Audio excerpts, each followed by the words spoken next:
کیا محبت میں زنا جائز ہے؟ حضرت علی رضی اللہ تعالیٰ عنہ سے پوچھا گیا سب سے مشکل سوال۔ ایک عورت حضرت علی رضی اللہ تعالیٰ عنہ کی خدمت میں حاضر ہوئی اور آ کر کہنے لگی، اے علی رضی اللہ تعالیٰ عنہ، آپ علم کا سمندر ہیں، مجھے بڑی شدت سے اس سوال کا جواب چاہیے، کیا محبت میں زنا کر سکتے ہیں؟ حضرت علی رضی اللہ تعالیٰ عنہ نے فرمایا کہ بسم اللہ الرحمن الرحیم، السلام علیکم۔ محترم ناظرین، تمام تعریفیں اللہ تبارک و تعالیٰ کے لیے جو بڑا مہربان نہایت رحم کرنے والا ہے۔ کروڑہ درود آقائے دو جہان نبی مہربان محمد مصطفیٰ صلی اللہ علیہ وسلم پر، آپ کی آل و اولاد پر، آپ کے تمام اصحاب پر۔ اللہ تعالیٰ مغفرت فرمائے آپ کی، میری اور ساری امت کے مسلمانوں کی، آمین۔ محترم ناظرین، بنی اسرائیل میں ایک عابد تھا، 60 سال اسے عبادت الہی میں گزر چکے تھے۔ شیطان نے اسے ورغلانا چاہا لیکن وہ قابو میں نہ آیا۔ اس نے ایک عورت پر اپنا اثر ظاہر کیا کہ گویا اسے جنات ستا رہے ہیں، اور اس عورت کے بھائیوں کو یہ وسوسہ ڈالا کہ اس کا علاج اس عابد سے ہو سکتا ہے۔ یہ اس عورت کو اس عابد کے پاس لائے، اس نے علاج معالجہ یعنی دم کرنا شروع کیا، اور یہ عورت یہی رہے گی۔ ایک دن عابد اس کے پاس ہی تھا تو شیطان نے اس کے خیالات خراب کرنا شروع کر دیے، یہاں تک کہ وہ زنا کر بیٹھا اور وہ حاملہ ہو گئی۔ اب رسوائی کے خوف سے شیطان نے چھٹکارے کی صورت بتائی کہ اس عورت کو مار ڈال ورنہ راز کھل جائے گا۔ چنانچہ اس نے اس عورت کو قتل کر ڈالا۔ ادھر اس نے جا کر عورت کے بھائیوں کو شک دلوایا، وہ دوڑے آئے۔ شیطان راہب کے پاس آیا اور کہا، وہ لوگ آ رہے ہیں، اب عزت بھی جائے گی اور جان بھی جائے گی۔ اگر مجھے خوش کر لے اور میرا کہا مان لے تو عزت اور جان دونوں بچ سکتی ہیں۔ اس نے کہا، جس طرح تو کہے میں تیار ہوں۔ شیطان نے کہا، مجھے سجدہ کر۔ عابد نے سجدہ کر لیا۔ یہ کہنے لگا، تف ہے تجھ پر کم بخت، میں تو اب تجھ سے بیزار ہوں، میں تو اللہ سے ڈرتا ہوں جو رب العالمین ہے۔ ایک اور روایت میں اس طرح ہے کہ ایک عورت بکریاں چرایا کرتی تھی اور ایک راہب کی خانقاہ تلے رات گزارا کرتی تھی۔ اس کے 4 بھائی تھے۔ ایک دن شیطان نے راہب کو گدگدایا اور وہ اس سے زنا کر بیٹھا، اسے حمل رہ گیا۔ شیطان نے راہب کے دل میں ڈالا کہ اب رسوائی ہوگی، اس سے بہتر یہ ہے کہ اسے مار ڈال اور کہیں دفن کر دے۔ تیرے تقدس کو دیکھتے ہوئے تیری طرف تو کسی کا خیال بھی نہ جائے گا، اور اگر بالفرض پھر بھی کچھ پوچھ گچھ ہو تو جھوٹ موٹ کہہ دینا، بھلا کون ہے جو تیری بات کو غلط جانے۔ اس کی سمجھ میں یہ بات آ گئی۔ ایک روز رات کے وقت موقع پا کر اس عورت کو جان سے مار ڈالا اور کسی اجاڑ جگہ زمین میں دبا دیا۔ اب شیطان اس کے 4 بھائیوں کے پاس پہنچا اور ہر ایک کے خواب میں اسے سارا واقعہ کہہ سنایا اور اس کے دفن کی جگہ بھی بتا دی۔ صبح جب یہ جاگے تو ایک نے کہا، آج کی رات تو میں نے ایک عجیب خواب دیکھا ہے، ہمت نہیں پڑتی کہ اسے بیان کروں۔ دوسرے نے کہا، نہیں کہو تو صحیح۔ چنانچہ اس نے پورا خواب بیان کیا کہ اس طرح فلاں عابد نے ہماری بہن کے ساتھ بدکاری کی، پھر جب حمل ٹھہر گیا تو اسے قتل کر دیا، اور فلاں جگہ اس کی لاش کو دبا آیا ہے۔ ان تینوں میں سے ہر ایک نے کہا، مجھے بھی یہی خواب آیا ہے۔ اب تو انہیں یقین ہو گیا کہ خواب سچا ہے۔ چنانچہ انہوں نے جا کر اطلاع دی اور بادشاہ کے حکم سے اسی راہب کو اس خانقاہ سے ساتھ لیا اور اس جگہ پہنچ کر اس عورت کی لاش برآمد کی۔ کامل ثبوت کے بعد اب اسے شاہی دربار میں لے چلے۔ اس وقت شیطان اس کے سامنے ظاہر ہوتا ہے اور کہتا ہے، یہ سب میرے کرتوت ہیں، اب بھی اگر تو مجھے راضی کر لے تو جان بچا دوں گا۔ اس نے کہا، جو تو کہے گا میں کروں گا۔ شیطان نے کہا کہ مجھے سجدہ کر لے۔ اس نے یہ بھی کر دیا۔ بس پورا بے ایمان بنا کر شیطان کہتا ہے، میں تو تجھ سے بری ہوں، میں تو تجھ سے بری ہوں، میں تو اللہ سے جو تمام جہانوں کا رب ہے ڈرتا ہوں۔ چنانچہ بادشاہ نے حکم دیا اور پادری صاحب کو قتل کر دیا گیا۔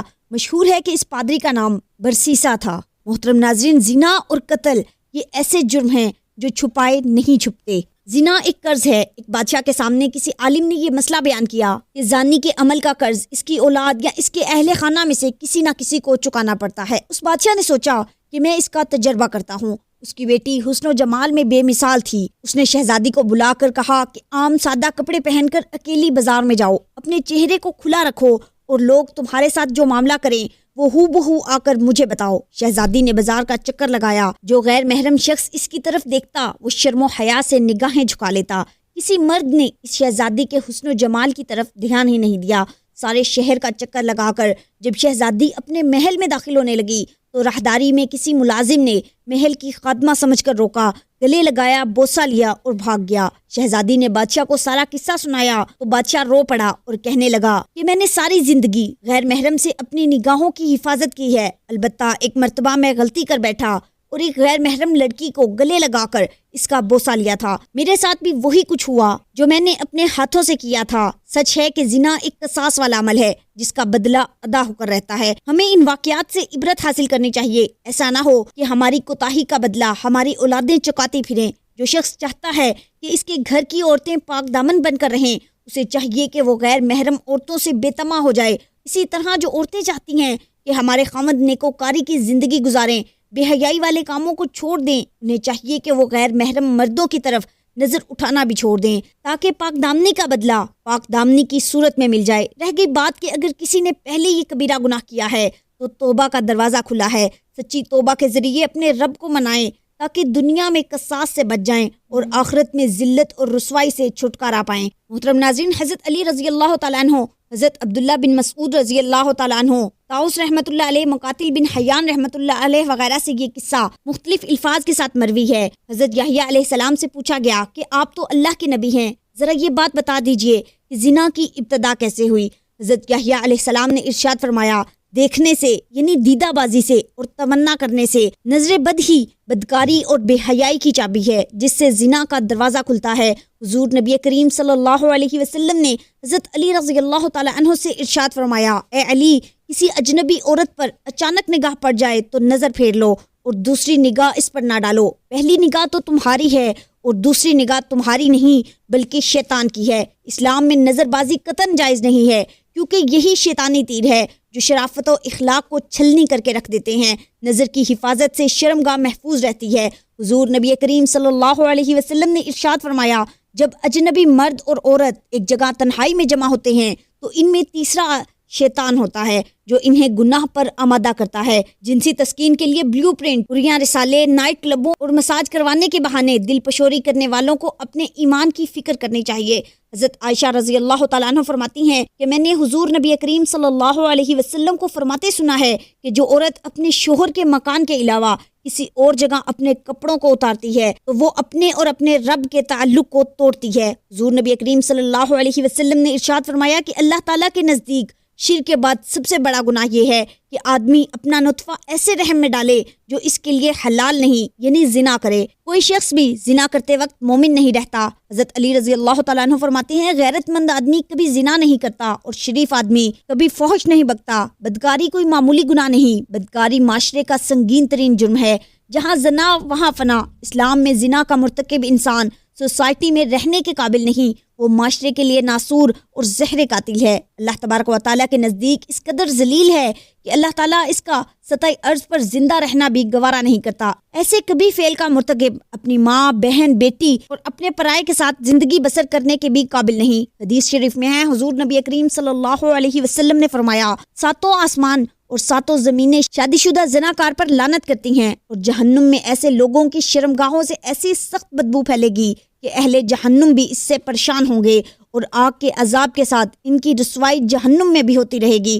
حضور نبی کریم صلی اللہ علیہ وسلم جب معراج پر گئے تو آپ صلی اللہ علیہ وسلم کا گزر ایک ایسے گروہ پر ہوا جن کو سخت عذاب ہو رہا تھا۔ آپ صلی اللہ علیہ وسلم نے حضرت جبرائیل علیہ السلام سے پوچھا کہ یہ کون لوگ ہیں؟ تو حضرت جبرائیل علیہ السلام نے جواب دیا، یا رسول اللہ صلی اللہ علیہ وسلم، یہ وہ لوگ ہیں جو دنیا میں زناکاری کے کاموں میں مبتلا رہے۔ اسلام نے زنا کی سزا کے لیے رجم یعنی سنگ زنی مقرر کی ہے تاکہ دوسرے لوگ عبرت پکڑیں اور اس برائی کو سر اٹھانے کا موقع نہ ملے۔ غیر شادی شدہ زانی کے لیے 80 کوڑے ہیں اور 1 سال ملک بدر کرنے کا حکم ہے۔ حضور نبی کریم صلی اللہ علیہ وسلم کی خدمت اقدس میں ایک شخص حاضر ہوا اور درخواست کی، یا رسول اللہ صلی اللہ علیہ وسلم، مجھے زنا کی اجازت دیں۔ آپ صلی اللہ علیہ وسلم نے ارشاد فرمایا، کیا تو چاہتا ہے کہ کوئی تیری ماں کے ساتھ زنا کرے؟ عرض کیا، نہیں چاہتا۔ تو آپ صلی اللہ علیہ وسلم نے ارشاد فرمایا، اسی طرح اور لوگ بھی نہیں چاہتے کہ ان کی ماؤں کے ساتھ زنا کیا جائے۔ پھر ارشاد فرمایا کہ کیا تو یہ پسند کرتا ہے کہ کوئی تیری بیٹی کے ساتھ زنا کرے؟ عرض کیا، نہیں۔ ارشاد فرمایا، اسی طرح اور لوگ بھی نہیں چاہتے کہ ان کی بیٹیوں کے ساتھ زنا کیا جائے۔ حضور نبی کریم صلی اللہ علیہ وسلم نے ارشاد فرمایا، انسان کے ہر عضو کا زنا میں حصہ ہوتا ہے، بس آنکھیں بھی زنا کرتی ہیں اور ان کا زنا دیکھنا ہے اور ہاتھ بھی زنا کرتے ہیں اور ان کا زنا پکڑنا ہے، اور پاؤں بھی زنا کرتے ہیں اور ان کا زنا چلنا ہے، منہ بھی زنا کرتا ہے اور اس کا زنا بوسہ لینا ہے، اور دل خواہش اور تمنا کرتا ہے، اور شرمگاہ اس کی تصدیق کرتے ہوئے زنا میں مبتلا ہوتی ہے یا جھٹلا کر باز رہتی ہے۔ حضرت مولانا عبدالعزیز دہلوی کے زمانے کا واقعہ ہے کہ دہلی کا رہنے والا ایک طالب علم شاہ صاحب کے مدرسے میں پڑھتا تھا۔ مغلیہ سلطنت کے زوال کا آخری دور تھا۔ شاہی خاندان کی ایک لڑکی کو یہ خوبصورت لڑکا پسند آ گیا۔ اس نے ملازم بھیج کر اس نوجوان کو بلا بھیجا اور اس کے ساتھ میل ملاپ پیدا کرنا چاہا۔ نوجوان نے معذوری کا اظہار کیا کہ میں ایک طالب علم ہوں، خدا سے ڈرو۔ لڑکی پر نوجوان کے واز کا کوئی اثر نہ ہوا اور وہ اس کے ساتھ تعلق قائم کرنا چاہتی تھی۔ اب لڑکی انتقام پر آ گئی اور کہا کہ اگر تم میرے ساتھ ملاپ نہیں کرو گے تو میں تمہارے ٹکڑے ٹکڑے کروا دوں گی۔ نوجوان بہت پریشان ہوا کہ کیسی مصیبت پڑ گئی۔ سوچنے لگا کہ میں کیا کروں، ایک طرف ایمان تو دوسری طرف جان کا خطرہ ہے۔ کچھ دیر سوچتا رہا، اس نے کہا اچھا ذرا قضائے حاجت سے فارغ ہو لوں۔ بیت الخلاء میں گیا اور وہاں پر پڑی ہوئی ساری نجاست اپنے بدن پر لگا لی اور اسی حال میں باہر آ گیا تو ہر سو بدبو پھیل گئی۔ جب شہزادی سے سامنا ہوا تو وہ سخت ناراض ہوئی، اس نے گھر سے باہر نکلوا دیا۔ لڑکے نے گندگی سے بھرے کپڑے دریا پر جا کر صاف کیے، کپڑوں کو دھویا، اچھی طرح غسل کیا، نجاست دور کی۔ اس دن کا سبق بھی ناغا ہو گیا۔ اگلے دن شاہ صاحب کی خدمت میں حاضر ہوا تو انہوں نے دیکھتے ہی فرمایا کہ بیٹا آج کون سا عطر لگا کر آئے ہو؟ نوجوان بہت شرمندہ ہوا اور دل میں سوچنے لگا کہ گندگی کی بو ابھی تک جسم میں رچی ہوئی لگتی ہے، نجاست کا اثر رہ گیا ہے، اسی لیے شاہ صاحب کہہ رہے ہیں کہ کون سا عطر لگا کر آئے ہو؟ نوجوان کہنے لگا حضرت بہت دھویا، کیا کروں واللہ بہت دھویا، سارا دن اسی میں گزر گیا، مگر کیا کروں یہ خوشبو نہیں جاتی۔ شاہ جی اس سے مسلسل عطر کے بارے میں پوچھ رہے تھے کہ کون سی خوشبو لگائی ہے کہ سارا کمرہ مہک اٹھا ہے۔ شاہ جی نے اس دن بچوں کو چھٹی دے دی اور اکیلے میں نوجوان سے وہ پوری داستان سنی۔ شاہ جی نے تمام کہانی سن کر قسم کھا کر کہا کہ نوجوان اتنی بہترین خوشبو میں نے اپنی زندگی میں آج تک نہیں سونگھی، یہ جنت کی خوشبو ہے جو تیرے بدن سے آ رہی ہے۔ اللہ تبارک و تعالیٰ نے تیرے ایمان کی حفاظت فرمائی، تو نے جوانی کی عمر میں اپنے آپ کو حرام کاری سے بچایا۔ خوش نصیب ہے وہ انسان جس کا دامن زناکاری سے آلودہ نہیں ہوا۔ دین اسلام پاکیزگی اور پاک دامنی کی زندگی اختیار کرنے کی تلقین کرتا ہے۔ اسلام بے حیائی کو پسند نہیں کرتا۔ ہر دور کا کوئی نہ کوئی فتنہ ہوتا ہے، آج کے دور کا ایک بہت بڑا فتنہ بے حیائی ہے۔ ہماری نوجوان نسل جو دیار غیر میں پروان چڑھ رہی ہے، عریانی اور فحاشی کے سیلاب میں بہتی چلی جا رہی ہے۔ ہمارے نوجوان مغربی عریانیت کے دلادہ بن چکے ہیں، اپنی منمانی زندگی گزار رہے ہیں۔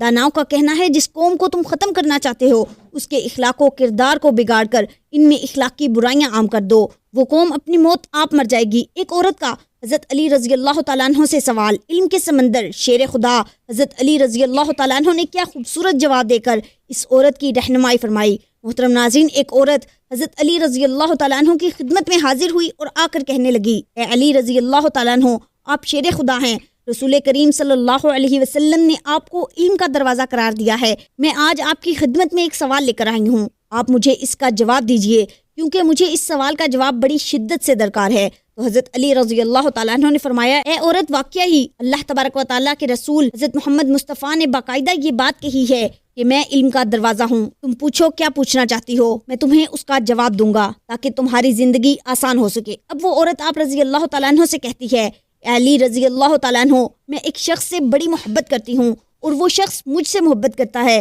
میں اس شخص سے محبت کرتی ہوں صرف اور صرف اپنی روح کی تسکین کے لیے، لیکن وہ شخص مجھے چھونے کی کوشش کرتا ہے، وہ میرے جسم کی جانب اپنے ہاتھ بڑھانے کی کوشش کرتا ہے، وہ مجھے چھو کر اپنی نسوانی خواہشات کا اظہار کرنا چاہتا ہے اور انہیں پورا کرنا چاہتا ہے۔ اے علی، میں آپ سے پوچھنا چاہتی ہوں کہ اگر وہ اپنی نسوانی خواہش کو پورا کر لے تو کیا یہ جائز ہے؟ تو حضرت علی رضی اللہ تعالیٰ عنہ سے جب یہ پوچھا گیا تو آپ رضی اللہ تعالیٰ عنہ نے فرمایا اے عورت، محبت وہ ہوتی ہے جس محبت کے اندر انسان دوسرے انسان کی عزت کرے۔ ادب پہلا کرینہ ہے محبت کے کرینوں میں۔ اگر کوئی کسی سے محبت کرتا ہے تو وہ سب سے پہلے اس کی عزت کرتا ہے۔ اگر وہ شخص واقعتاً تمہاری عزت کرے تو اس کا مطلب یہ ہے کہ وہ تم سے سچی محبت کرتا ہے، لیکن وہ تمہیں اپنے فائدے کے لیے استعمال کر رہا ہے جس میں محبت کا دور دور تک کوئی نام و نشان موجود نہیں۔ لہٰذا اگر تمہیں یہ لگتا ہے کہ یہ محبت ہے تو تم غلط ہو، یہ محبت نہیں بلکہ یہ تو سراسر اپنی ہوس کو مٹانے کا ایک طریقہ کار ہے۔ محترم ناظرین، اصل محبت کا تعلق انسان کی زندگی کے اس لمحے سے ہوتا ہے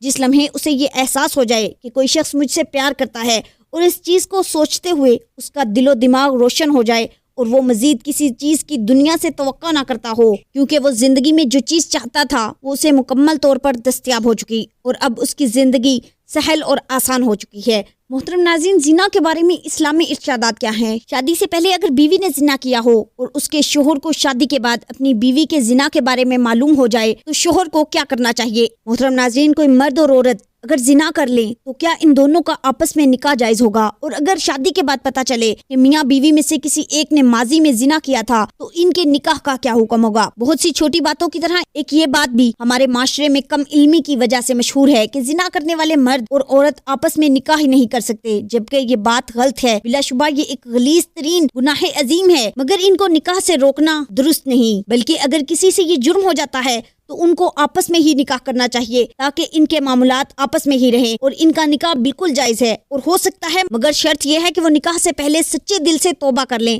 تفصیل کچھ اس طرح سے ہے، زانیہ اور عطیہ ثانی مرد کا نکاح اس وقت تک صحیح نہیں جب تک وہ توبہ نہ کر لے، اور اگر مرد یا عورت توبہ نہیں کرتا تو ان کا نکاح صحیح نہیں ہوگا۔ یہ اشارہ عقد نکاح کی طرف ہے، یعنی یہ جانتے ہوئے کہ فلاں عورت بدکار ہے، اس سے نکاح کرنا مومن مردوں کے لیے حرام ہے۔ اسی طرح اپنی پاک دامن بیٹی کو کسی بدکار شخص کے نکاح میں دینا جو تائب نہ ہو مومنوں کے لیے حرام ہے۔ ناپاک عورتیں ناپاک مردوں کے لیے ہیں اور ناپاک مرد ناپاک عورتوں کے لیے، اور پاک عورتیں پاک مردوں کے لیے ہیں اور پاک مرد پاک عورتوں کے لیے ہیں۔ اللہ تبارک و تعالیٰ نے دوسرے مقام پر بھی عورتوں اور مردوں کے نکاح کے لیے دونوں کے پاک دامن ہونے کی اور بدکار نہ ہونے کی شرط لگائی ہے۔ محترم ناظرین، قرآن و حدیث میں ہمیں زنا کی سزا اور اس کے برا ہونے کے بارے میں بتایا گیا ہے۔ اللہ تبارک و تعالیٰ فرماتے ہیں، زنا کے قریب بھی نہ جاؤ، یہ بے حیائی اور برا راستہ ہے۔ زانیہ اور زانی کو کوڑے مارو اور ایک کو ان دونوں میں سے 100 کوڑے۔ اسی طرح نبی کریم صلی اللہ علیہ وسلم نے ارشاد فرمایا، شادی شدہ مرد اور عورت اگر زنا کرے تو دونوں کو سنگسار کر دو، یہ اللہ تبارک و تعالیٰ کی طرف سے سزا ہے۔ زانی ایمان کی حالت میں زنا نہیں کرتا، جب وہ زنا کرتا ہے تو ایمان سے خالی ہو جاتا ہے۔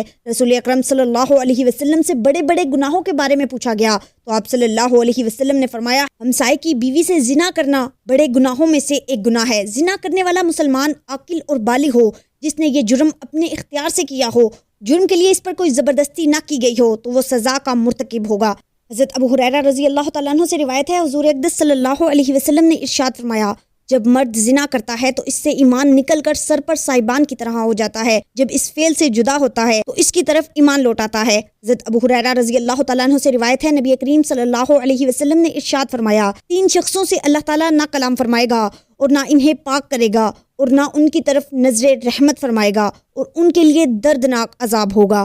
بوڑھا زانی، جھوٹ بولنے والا بادشاہ اور تکبر کرنے والا فقیر۔ حضرت میمونہ رضی اللہ تعالیٰ عنہ سے روایت ہے، حضور نبی کریم صلی اللہ علیہ وسلم نے فرمایا، میری امت اس وقت تک بھلائی پر رہے گی جب تک ان میں زنا سے پیدا ہونے والے بچے عام نہ ہو جائیں، اور جب ان میں زنا سے پیدا ہونے والے بچے عام ہو جائیں گے تو اللہ تعالیٰ انہیں عذاب میں مبتلا فرما دیں گے۔ اس بری عادت سے محفوظ رہنے یا نجات پانے کے آسان نسخے سرکار دو عالم صلی اللہ علیہ وسلم نے ارشاد فرمایا، اے جوانو، تم میں جو کوئی نکاح کی استطاعت رکھتا ہے وہ نکاح کرے، کہ یہ اجنبی عورت کی طرف نظر کرنے سے نگاہ کو روکنے والا ہے اور شرمگاہ کی حفاظت کرنے والا ہے، اور جس میں نکاح کی استطاعت نہیں وہ روزے رکھے کہ روزہ شہوت کو توڑنے والا ہے۔ حضرت ابو ہریرہ رضی اللہ تعالیٰ عنہ سے روایت ہے، نبی کریم صلی اللہ علیہ وسلم نے ارشاد فرمایا، بے شک عورت ابلیس کے تیروں میں سے ایک تیر ہے، جس نے کسی حسن و جمال والی عورت کو دیکھا اور وہ اسے پسند آ گئی، پھر اس نے اللہ تعالیٰ کی رضا حاصل کرنے کی خاطر اپنی نگاہوں کو اس سے پھیر لیا، اللہ تعالیٰ اسے ایسی عبادت کی توفیق عطا فرمائے گا جس کی لذت اسے حاصل ہوگی۔ بدکاری سے بچنے اور اس سے نفرت پیدا کرنے کا ایک طریقہ درج ذیل حدیث میں بھی موجود ہے۔ اگر اس حدیث پر غور کرتے ہوئے اپنی ذات پر غور کریں تو دل میں اس گناہ سے نفرت ضرور پیدا ہوگی۔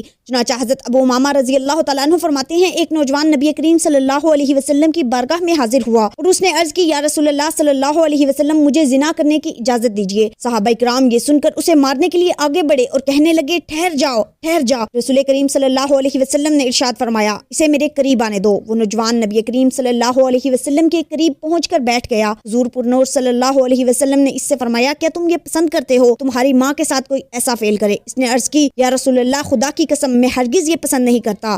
تو نبی کریم صلی اللہ علیہ وسلم نے ارشاد فرمایا، لوگ بھی یہ پسند نہیں کرتے کہ کوئی ان کی ماں کے ساتھ ایسی بری حرکت کرے۔ پھر ارشاد فرمایا کہ کیا تم پسند کرتے ہو کہ تمہاری بیٹی کے ساتھ کوئی یہ کام کرے؟ اس نے عرض کی، یا رسول اللہ صلی اللہ علیہ وسلم، اللہ کی قسم میں ہرگز یہ پسند نہیں کرتا۔ رسول کریم صلی اللہ علیہ وسلم نے ارشاد فرمایا لوگ بھی یہ پسند نہیں کرتے کہ کوئی ان کی بیٹی کے ساتھ ایسا کبھی فعل کرے۔ پھر ارشاد فرمایا کیا تم یہ پسند کرتے ہو کہ تمہاری بہن کے ساتھ کوئی یہ حرکت کرے؟ اس نے عرض کی یا رسول اللہ صلی اللہ علیہ وسلم خدا کی قسم میں اسے ہرگز پسند نہیں کرتا۔ رسول کریم صلی اللہ علیہ وسلم نے ارشاد فرمایا لوگ بھی یہ پسند نہیں کرتے کہ کوئی ان کی بہن کے ساتھ ایسے گندے کام میں مشغول ہو۔ سرکار دو عالم صلی اللہ علیہ وسلم نے پھپھی اور خالہ کا بھی اسی طرح ذکر کیا اور اس نوجوان نے یوں ہی جواب دیا۔ اس کے بعد حضور نبی کریم صلی اللہ علیہ وسلم نے اس کے سینے پر دست مبارک رکھ کر دعا فرمائی، اے اللہ اس کے گناہ بخش دے، اس کے دل کو پاک فرما دے اور اس کی شرمگاہ کو محفوظ فرما دے۔ اس دعا کے بعد وہ نوجوان کبھی زنا کی طرف مائل نہ ہوا۔ محترم ناظرین، اللہ تبارک و تعالیٰ سے دعا ہے کہ اللہ تبارک و تعالیٰ ہمیں ایسے برے گناہ سے، ایسے برے عمل سے محفوظ رکھے، ہمیں نیک اعمال کرنے کی توفیق عطا فرمائے اور ہمارا خاتمہ ایمان پر فرمائے۔ محترم ناظرین، امید کرتی ہوں آپ کو آج کی ویڈیو پسند آئی ہوگی۔ ویڈیو اچھی لگے تو اسے لائک اور شیئر ضرور کیجئے اور کمنٹ باکس میں اللہ تبارک و تعالیٰ کے 99 ناموں میں سے ایک نام ضرور ٹائپ کریں۔ ملتے ہیں اگلی ویڈیو میں، تب تک کے لیے اللہ نگہبان۔